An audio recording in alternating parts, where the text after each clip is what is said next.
Friends, இன்றைக்கி நான் வந்துட்டு பாசிப்பருப்பு பாயாசம் செய்ய போகிறேன். அதுக்கு அரை கப் அளவுக்கு நான் பாசிப்பருப்பு எடுத்திருக்கேன். அதை வந்து ஃபஸ்ட்டு நம்ம ரோஸ்ட் பண்ணிக்கணும். குக்கரில் வந்து நான் வந்து 1 ஸ்பூன் நெய் ஊற்றிக்கிட்டேன். அதுக்கப்புறமா நம்ம அந்த பாசிப்பருப்பு வச்சுருக்கோம்ல, 1/2 கப்பு, அதை வந்து இந்த நெய்யிலேயே வந்து லைட்டாக ரோஸ்ட் பண்ணிவிடுங்க. வாசனை வர அளவுக்கு ரோஸ்ட் பண்ணிங்கன்னா போதும். தீய விட்டுறாதீங்க, கலரையும் மாற விட்றாதீங்க. இப்போ ரோஸ்ட் ஆகிடுச்சு. 1/2 கப் அளவுக்கு தண்ணி ஊற்றிக்கோங்க. 1/2 கப் அளவுக்கு தண்ணி ஊற்றிக்கோங்க. தண்ணி விட்டுட்டு ஒரு 2லேருந்து 3 விசில் விட்டுக்கோங்க. 1 கப்பு வெல்லம் எடுத்திருக்கேன். 1 கப்பு வெல்லத்தை வந்து நம்ம கரைச்சிக்கணும்.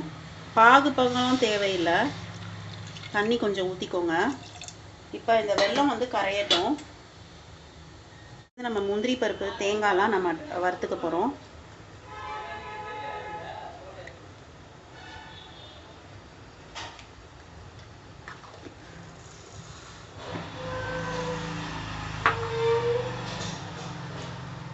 இப்போ வந்து தேங்காய் வந்து நான் கொஞ்சம் கட் பண்ணி அதை வந்து திருவு வச்சுருக்கேன். அதுலேயே ஏலக்காவையும் போட்டு அரைச்சிருக்கேன். அதை வந்து லைட்டாக வறுத்துக்கோங்க.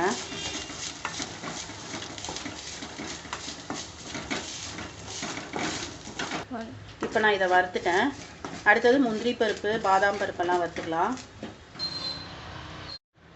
1 ஸ்பூன் நெய் ஆட் பண்ணிக்கோங்க.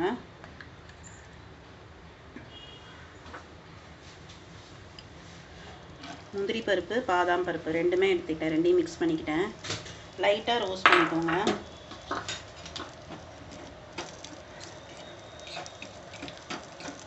பாதாம் பருப்பும் நான் நல்லா ரோஸ்ட் பண்ணிட்டேன். இப்போ அடுத்தது திராட்சையை ரோஸ்ட் பண்ணிக்கலாம்.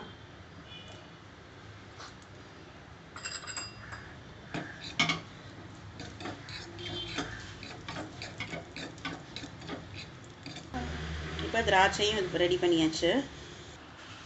பாசிப்பருப்பு வந்து நல்லா வெந்துருச்சு. 3 விசிலுக்கு நல்லா வெந்துருச்சு. இப்போ இதை நல்லா வந்து வச்சுக்கோங்க. வச்சுட்டு நம்ம வந்து இந்த வெல்லத்தை வந்து கரைச்சி வச்சுருக்கோம்ல, அதை வந்து இதில் ஊற்றிக்கோங்க. குக்கர்லேருந்து சட்டிக்கு நான் மாற்றிட்டேன். இதை நல்லா கிண்டி விட்டுக்கோங்க. வச்சிட்ருக்கு. அப்போ ஒரே ஒரு பிஞ்ச் வந்து உப்பு போட்டுக்கோங்க. டேஸ்ட் வந்து நல்லாயிருக்கும். ஒரு பிஞ்ச் மட்டும் போடுங்க. கல் உப்பு போடுற மாதிரி இருந்தீங்கன்னாக்க பார்த்து கொஞ்சமாக ஒரு 2 இது மட்டும் போட்டால் போதும். 2 கல் மட்டும் போட்டால் போதும். இப்போ வந்து தேங்காய் வந்து நான் வந்து வறுத்து வச்சேன்ல நெய்யில், அதையும் போட்டுக்கோங்க. இப்படி நீங்கள் திருவி போட்டிங்கனாலும் சரி, இல்லைனா இதை சின்ன சின்னதாக பல்லாக கீறி செஞ்சிங்கனாலும் அதுவும் ரொம்ப டேஸ்ட்டாக இருக்கும்.